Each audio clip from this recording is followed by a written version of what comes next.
Olá, mulheres positivas! Tem uma mulher aqui que dispensa apresentações. Ela é um dos maiores ícones. Eu tenho o privilégio de tê-la aqui comigo. Fabi Scaranzi, obrigada pela sua presença. É um prazer estar aqui, um prazer, privilégio meu estar aqui perto da Fabi. Admiro tanto você, gosto de você. Fabi, maior admiração é minha.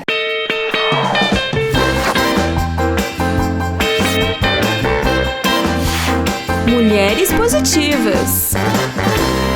Mas antes de qualquer coisa, eu quero falar com uma mulher que fala divinamente bem. Nós somos prova disso, porque nós te vimos na TV por muitos anos. E hoje, um dos seus carros-chefes é ensinar altas executivas a falarem. Conta um pouco. Porque as pessoas, às vezes, Fabi, acham que falar bem é falar muito. Ter uma boa comunicação não é falar muito. Primeiro, é também saber escutar. Quantas pessoas a gente conhece que falam e não consegue escutar o outro? Então, o escutar faz parte da comunicação, assim como falar. Essa já é a primeira dica, né? Depois, tem uma outra história que é o seguinte. Muitas das mulheres que me procuram, e eu fico assim estarrecida com isso, é por falta de autoconfiança. Então, elas não se colocam, elas não se comunicam bem, porque elas não acreditam nelas mesmas. Só que elas estão em cargo de liderança. Eu falei, gente, imaginou se você acreditasse, aí você estaria mais no alto ainda. Então, chega uma hora que elas falam, não, mas não vou falar. Não, mas meu chefe, quando eu falo com ele, ele não me olha, ele fica só no celular, ele não olha pra minha cara. Isso mina a confiança da mulher. Óbvio, às vezes pode ser estratégia da outra pessoa, pode, mas o que a gente não pode fazer? Escorregar nessa casca de banana, né? A gente não pode entrar nessa. Então, a mulher tem que ter muita consciência do conteúdo dela, do que ela já sabe, para a pessoa não tirar ela do sério, para a pessoa não tirá-la do prumo. Isso tem tudo a ver com comunicação. É uma comunicação estratégica. Então, como é que eu vou usar a minha comunicação para conseguir vender aqui minha ideia, meu produto, meu serviço, quem eu sou para essa empresa, eu quero uma promoção ou não, eu quero vender uma ideia ou não, eu quero um cargo X ou Y. Tudo isso é uma comunicação estratégica, não é uma comunicação só fala assim, fala assado, põe a mão aqui, põe a mão lá. Não é esse tipo de comunicação só oratória, sabe, Fabi? Eu não acredito muito em oratória. Oratória, você faz um curso no final de semana, depois você não sai falando bem. Porque a comunicação passa por essa postura da autoconfiança, aí vem a mensagem, por exemplo. Eu estou passando a mensagem que o meu público realmente quer ouvir? Eu estou passando a mensagem de uma maneira que a pessoa está realmente entendendo o que eu quero dizer? Algumas pessoas dizem assim, nossa, vou mandar a pessoa embora porque eu falo e a pessoa não me entende. Ou eu falo para fazer uma coisa e vem coisa errada. Eu falo de novo, vem coisa errada. Muitas vezes é por quê? Porque a sua mensagem está sendo passada de uma maneira errada, equivocada. Então o outro não vai entender o que você quer. E aí ele vai ter que fazer o trabalho de novo, né? Então isso também passa pela comunicação. Então, a mensagem que você está passando é exatamente a mensagem que o outro está recebendo, né? Tem dúvida? Pergunta. Olha, eu pedi para você fazer isso, né? Está super claro para você? Você entendeu? Meio que com isso você faz a pessoa repetir o que você quer. E aí tá claro, aí a pessoa fala isso, você fala exatamente, ok. Se vier errado, aí já é um outro problema, mas não é um problema de comunicação errada, que é super importante. E aí tem as técnicas de comunicação todas, mas a comunicação é muito mais do que oratória. Mas, Fabi, interessante isso que você estava dizendo, porque eu atuo também no departamento comercial, né? Eu vendo os meus próprios produtos. Eu fiz um curso e eu lembro que o professor me disse que mais do que falar, você tem que ouvir, que foi a primeira coisa que você disse. Antes eu chegava para negociar e falava, eu tenho esse produto. Agora eu fiz o contrário. Por isso que eu digo que é importante ter profissionais como você nos auxiliando e auxiliando cada um que quer melhorar e se tornar a melhor versão. Porque muitas vezes é muito mais eficaz você ouvir qualquer que é a sua maior dor? Isso. Que problema que você tem que eventualmente eu posso te ajudar? Onde será que eu consigo te ajudar? Mais do que ficar falando, a pessoa nem tá ouvindo e você nunca vai chegar a lugar algum. E você precisa saber qual é a demanda do outro, porque às vezes você chega lá para vender um produto que o cara não quer comprar, não é aquele produto que ele quer. Então, qual que é a sua demanda, como você falou, né? Como a gente chama qual é a sua dor? Qual é a sua demanda? O que você está precisando nesse momento? Aí você pode, inclusive, com a comunicação estratégica, adequar o seu produto ao que o cliente quer. É claro. Então você fala, tá bom, você tem isso, tá bom. Quantas vezes eu saí de reunião? Isso há muito tempo. Hoje nem tanto, mas assim, quantas vezes eu saí de reunião, Fabi, que a pessoa falou assim, você tem esse produto assim, assim, assim. Falou, claro, tenho super, tarará. E não tinha, e cheguei em casa e produzia. Exatamente. Maravilhosa. Criava o produto e mandava depois o PowerPoint do projeto especial. Claro. Porque era aquilo que o cara queria. Sim. Né? Era exatamente aquilo que o cara queria. Então a gente precisa ouvir justamente para adequar o nosso produto ao que o cliente precisa, né? Isso é importantíssimo. Transição de carreira. Eu quero falar um pouco sobre a sua carreira, porque eu acho ela fantástica. Mas um dos seus outros produtos, aliás, um dos produtos do seu portfólio é também atuar com mulheres que estão na transição de carreira. Você sendo uma delas, uma vez que você está no último ano de psicologia, vai se formar. Maravilhosa. Eu vibrando aqui, né? Parece adolescente. Assim, não, mas parece... é incrível demais. É muito bacana, porque são 5 anos. Então, né, quando eu me propus a fazer uma outra faculdade, já é minha 4ª formação. Eu fiz 2 faculdades, uma pós e essa faculdade agora. Eu sou uma pessoa esquisita, ok? Não é? Maravilhosa, a gente ama. Eu sou uma pessoa que gosta de estudar, eu gosto de me embasar. Mas por quê? Porque eu me sinto muito segura embasada. Não é porque, é porque é bacana, não é porque é bacana ou não. Eu me sinto segura, né? Então, se alguém me pergunta alguma coisa em relação a isso ou aquilo, eu falo, puxa, eu gosto de saber porque eu estudei. Ter a propriedade. Claro, senão eu vou me sentir, eu não sei muito disso. Hoje o que a gente vê muito nas redes sociais são pessoas se dizendo especialistas de coisas e elas não são especialistas. Então, acho 2 coisas muito importantes, como a gente estava falando um pouquinho antes. A gente vivenciar, eu acho muito importante, né? Quem fala é quem tem a experiência ou teve essa experiência. Ok, essa pessoa tem propriedade para falar? Ela tem, mas ela não tem um embasamento para falar. Então, se você teve uma experiência bacana, se você passou por uma coisa que você pode ajudar outras pessoas, tá tudo certo. Mas vai se embasar também, vai estudar, né? Vai pegar toda a parte científica da história. Claro. Porque aí sim, aí você fala, agora, né, eu tenho garrafa velha para vender, eu tenho estofo aqui, eu tenho junto a minha experiência, não é só, a literatura, mas eu vivenciei. Eu acredito muito nessa combinação, né? Para mim é fundamental ter esse embasamento. E o que alimenta a minha alma, Fabi, são os livros, assim. Eu sou assim, eu gosto. Então, você fala assim, entre numa balada e ficar lendo um livro, mas assim, nem pergunto, minhas amigas nem perguntam. Fala, você tá lendo um livro bom? Tô, então não vou nem te convidar. Eu falo, exatamente, amiga. A gente sai outro dia. Eu sou disso, eu sou desse universo, eu sou uma pessoa... E é impressionante isso, assim, quando eu soube disso, porque tem pessoas extrovertidas e tem pessoas introvertidas. Isso é uma coisa que a gente também aprende na faculdade, né? São perfis diferentes. E as pessoas também acham que pessoas extrovertidas, né, são pessoas que falam muito. Mas também não é bem assim, né? As introvertidas, elas se alimentam da energia interna, da energia delas próprias. E as extrovertidas se alimentam da energia das outras pessoas, do que tem de fora. Então, as pessoas extrovertidas têm uma maior necessidade de conviver com as pessoas. Por quê? Porque o que alimenta a alma delas é a energia das outras pessoas. Quando eu fiz o teste, aí as pessoas falavam assim, mas claro que você é extrovertida, introvertida, né? Você. Óbvio que você é extrovertida. Deu 60% eu sou introvertida. Nunca imaginaria. E 40% eu sou extrovertida. Quer dizer, nada mais, vamos dizer, sensacional do que provar para as pessoas que comunicação é uma habilidade. E todo mundo pode aprender essa habilidade. Então, não é porque você é uma pessoa que fala pouco ou uma pessoa mais introvertida, você fala, não, sou introvertida, nunca vou falar bem. Não é verdade. Não é verdade. Né? Eu sou um baita exemplo, porque eu sou uma pessoa mais introvertida. Mas eu trabalhei a minha comunicação, desenvolvi a minha comunicação e eu consigo, tanto que eu fiz disso o meu trabalho, né? No jornalismo, durante 20 anos, na televisão, eu fui uma pessoa que falou o tempo todo. Mas, Fabi, por mais que você seja introvertida, eu acho que você tem um traço muito forte em você, que não é a ambição, mas é o foco. Eu acho que se eu pudesse descrever você, seria foco, porque... Vamos contar um pouco sua história aqui. Você começou dançando balé com quantos anos?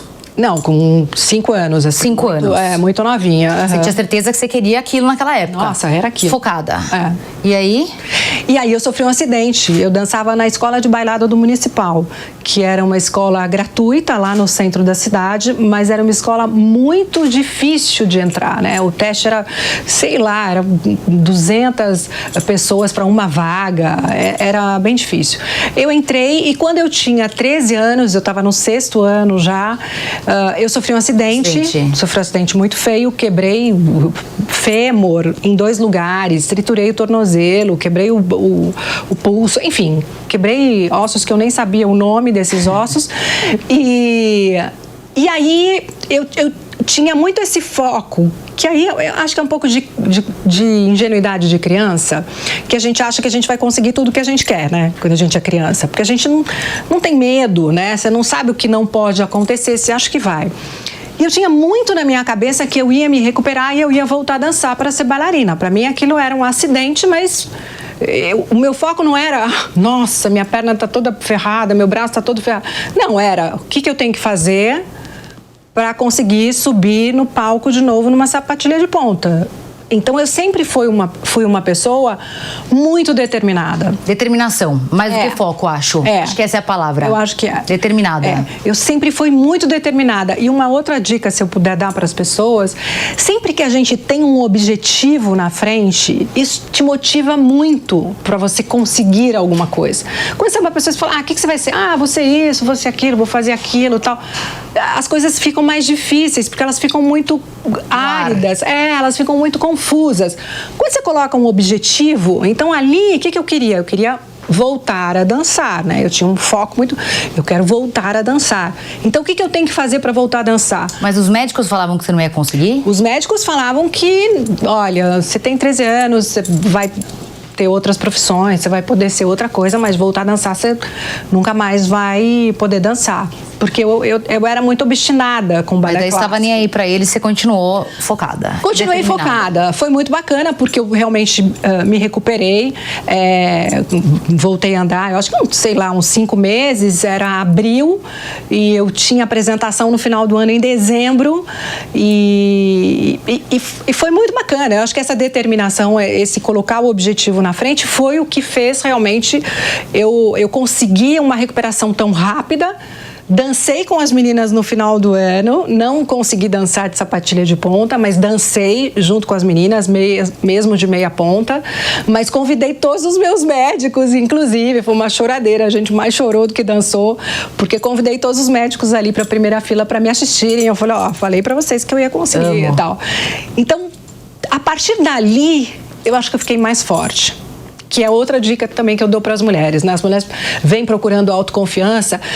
Autoconfiança, porque eu tenho que ser autoconfiante, eu tenho que ser... Eu falo, não, ao contrário. Você tem que fazer coisas, ter atitudes, ações que vão mostrar para você, poxa, olha como você conseguiu. Então, aí você fica mais autoconfiante. E ali, essas minhas atitudes me deixaram mais autoconfiantes, mais seguras. E aí eu falei, putz, eu posso ir atrás do que eu quero. Eu vou conseguir tudo que eu quero. Aí você entrou na faculdade? Aí eu entrei numa faculdade muito cara, que a gente não podia pagar. E aí, de novo, né? Eu falei, como é que eu vou conseguir o dinheiro para pagar essa faculdade? E aí, conversando na faculdade, um amigo meu falou assim, olha, eu tenho uma irmã que trabalha numa agência de modelos e eu sei que amanhã vai ter um casting com uma gringa aí que vai escolher umas pessoas para irem para fora do Brasil. Eu falei, mas eu nunca saí do Brasil, não falo inglês. Ele falou, bom, você tem outra opção para ganhar dinheiro?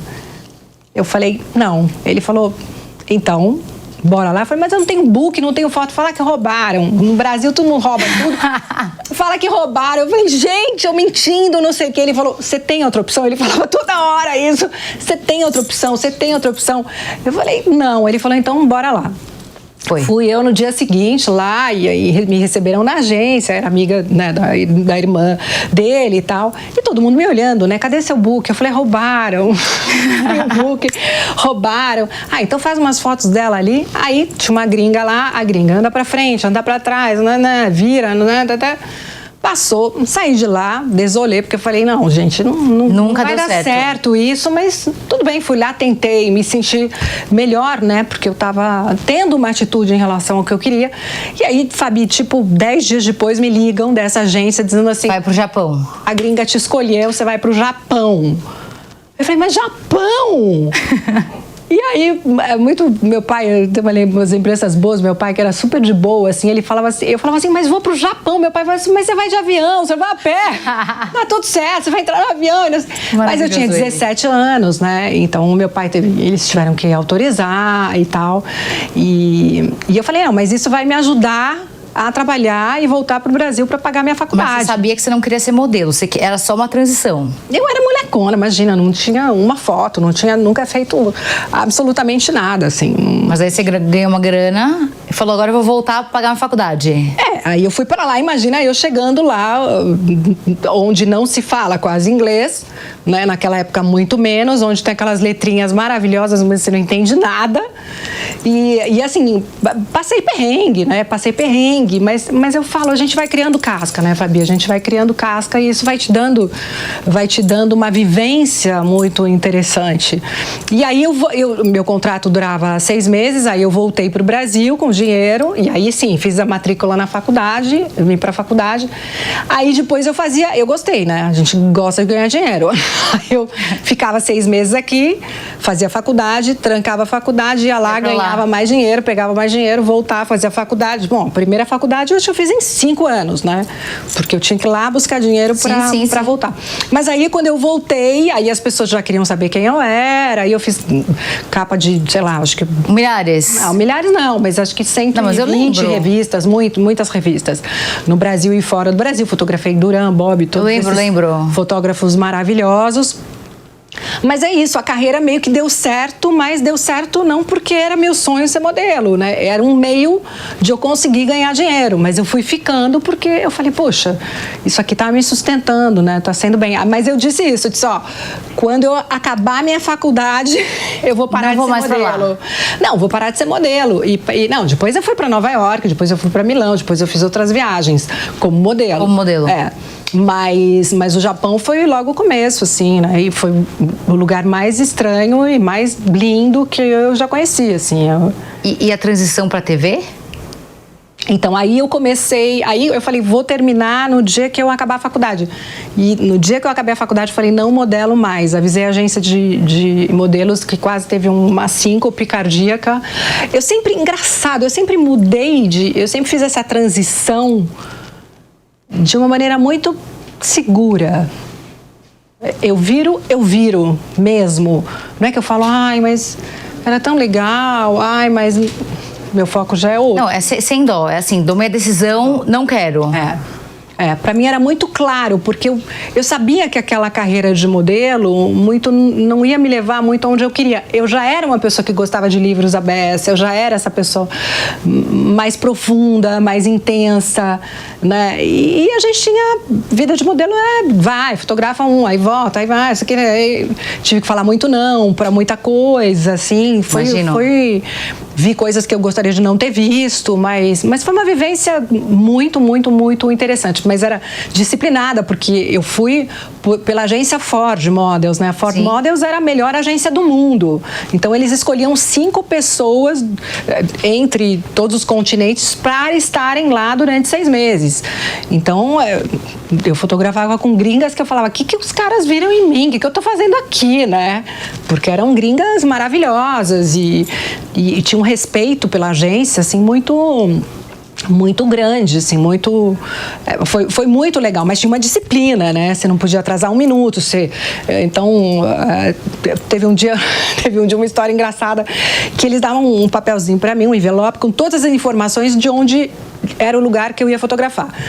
E aí eu tava indo pro lugar, de repente tô no metrô, puf, blackout no metrô, para tudo.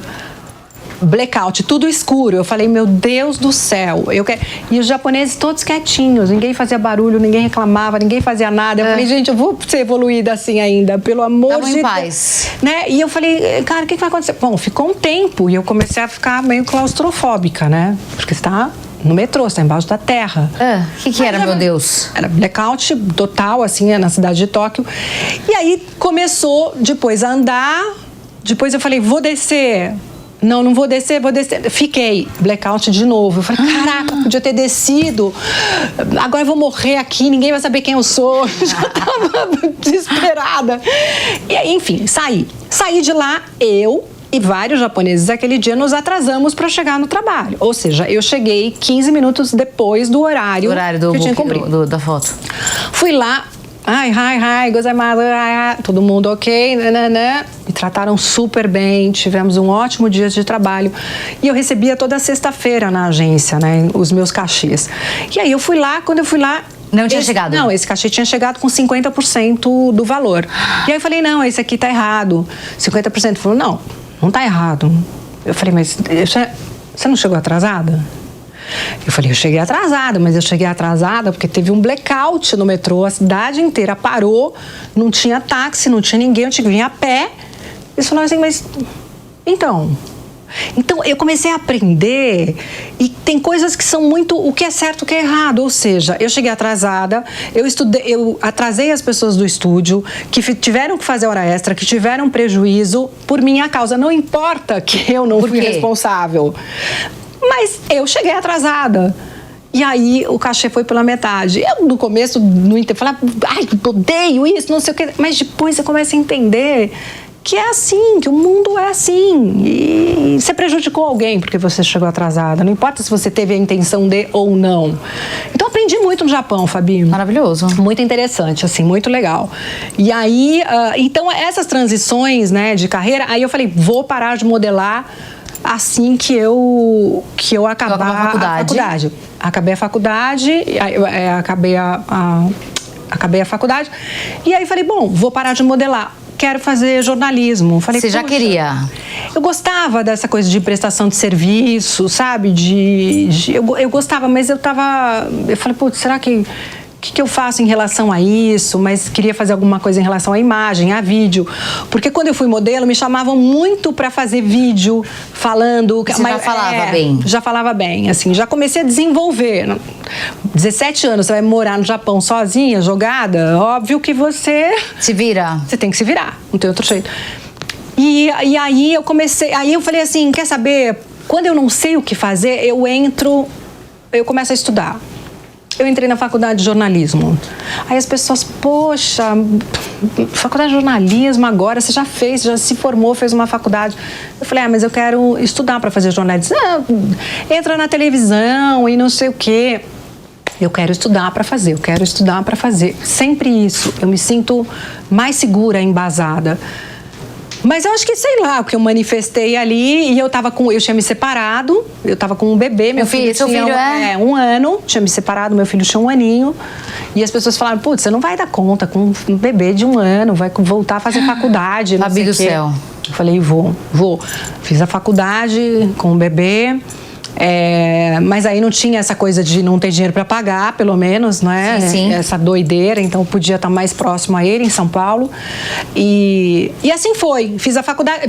Não, assim foi não. Quando eu estava no 2º mês da faculdade, eu encontrei a Sandrinha Nemberg no cabeleireiro. Oi, tudo bem? Eu falei, nossa, Sandra, eu tô fazendo... Já conheci a Sandra. Eu falei, eu tô fazendo faculdade de jornalismo. Nossa, que bacana, que legal. Ela falou, nossa, tá tendo um teste lá na TV Globo amanhã. Eu sempre conto essas pessoas. Assim.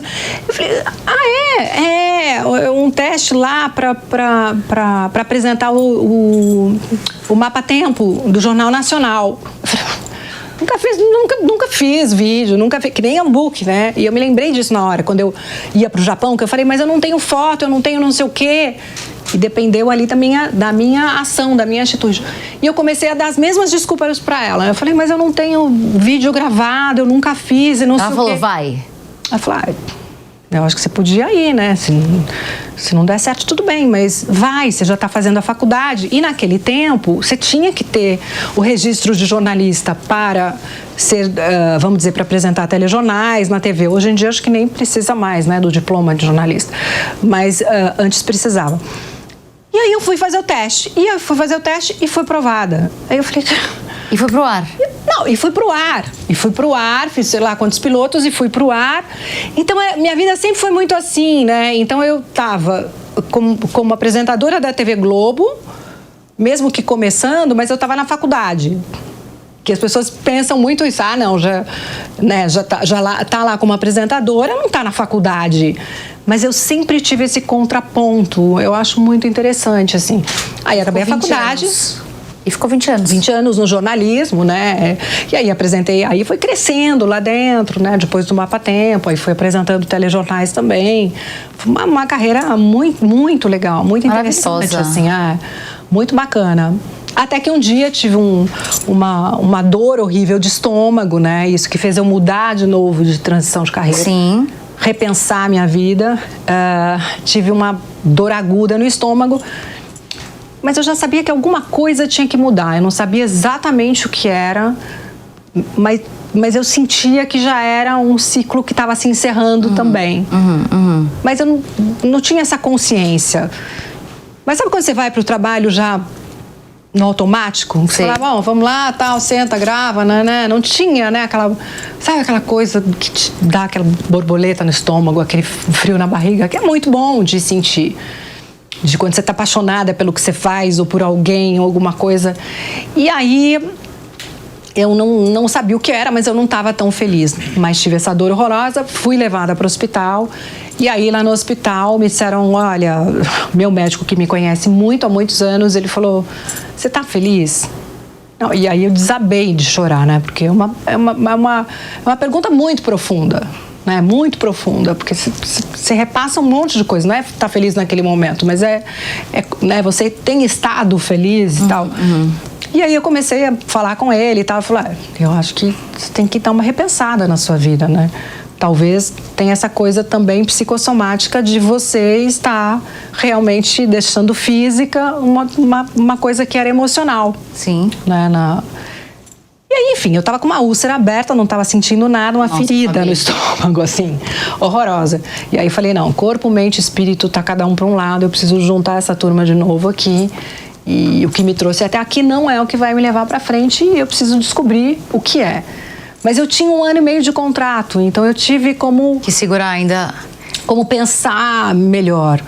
E aí eu lancei um livro, Mulheres Muito Além do Salto Alto. Eu resolvi colocar minha energia numa outra coisa que eu nunca tinha feito, que é escrever livro, que é diferente. Porque as pessoas falam, não, mas você é jornalista, você já escreve. Eu falei, é diferente. Não, com certeza é diferente. Né?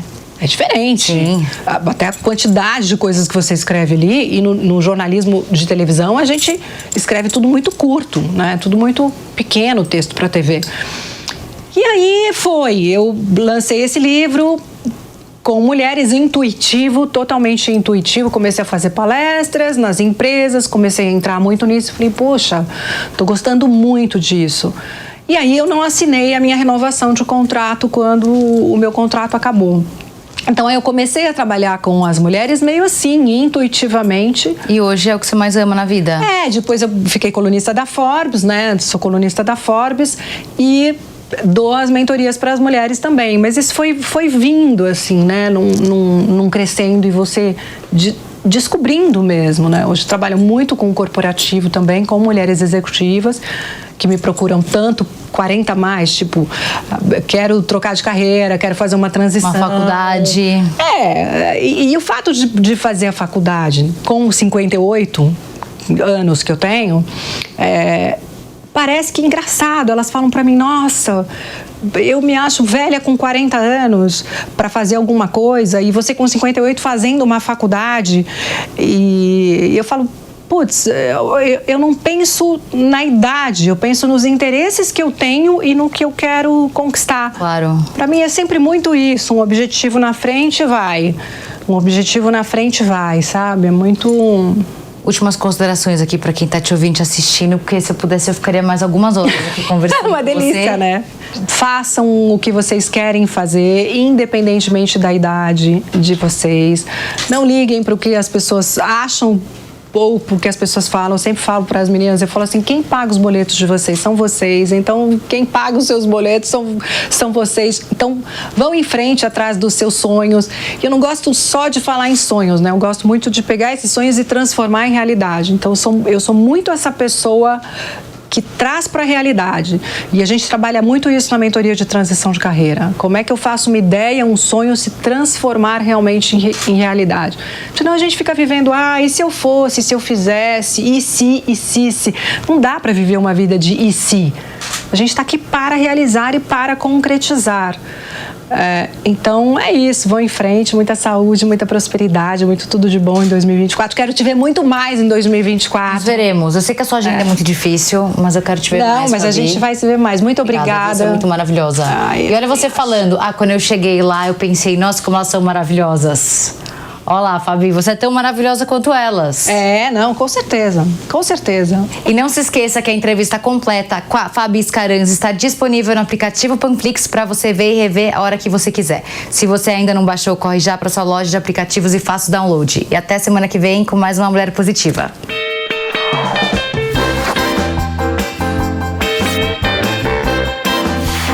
Mulheres Positivas.